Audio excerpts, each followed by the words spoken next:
2026 বিশ্বকাপ ঘিরে শুরু হয়ে গেছে উত্তেজনার ঢেউ। এবার সামনে এলো এক গুরুত্বপূর্ণ তথ্য। আসরের গ্রুপ পর্বে ড্র হবে যুক্তরাষ্ট্রের লাস ভেগাসে ডিসেম্বরের 5 তারিখে। যদিও এখন আনুষ্ঠানিক ঘোষণা আসেনি, তবে সূত্র বলছে সব প্রস্তুতি চূড়ান্ত। উত্তেজনার ঢেউ ছড়াতে শুরু করেছে 2026 বিশ্বকাপ। ফুটবল বিশ্বের চোখ এখন এক ঘোষণার দিকেই তাকিয়ে, যা বদলে দিতে পারে আসর শুরুর মেজাজ।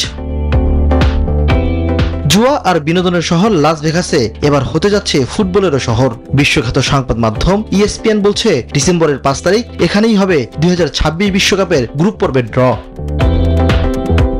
এই বিশ্বকাপ প্রথমবারের মতো আয়োজিত হতে যাচ্ছে 3 দেশে, যুক্তরাষ্ট্র, কানাডা আর মেক্সিকোতে। অংশ নেবে রেকর্ড 48টি দল। তবে ড্র আয়োজনে কানাডা আর মেক্সিকো ছিটকে গেলে পছন্দের তালিকায় সবার উপরে উঠে আসে লাস ভেগাসের নাম। Gold's Gym across 30+ countries. With over 700+ locations worldwide, train anywhere, belong everywhere. 1994 সালের বিশ্বকাপেও যুক্তরাষ্ট্রে হয়েছিল গ্রুপ ড্র, স্থান লাস ভেগাসেই। এবারও সেখানেই ফিরছে ফুটবলের ড্রর মঞ্চ। তবে পুরানো venue Las Vegas convention centre এখনই বুকড, তাই খোঁজা হচ্ছিল বিকল্প।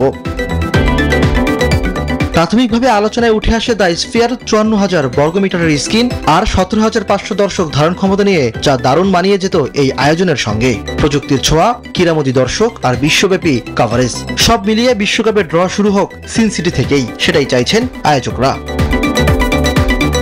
ইমরান হোসেন, নিউজ 24।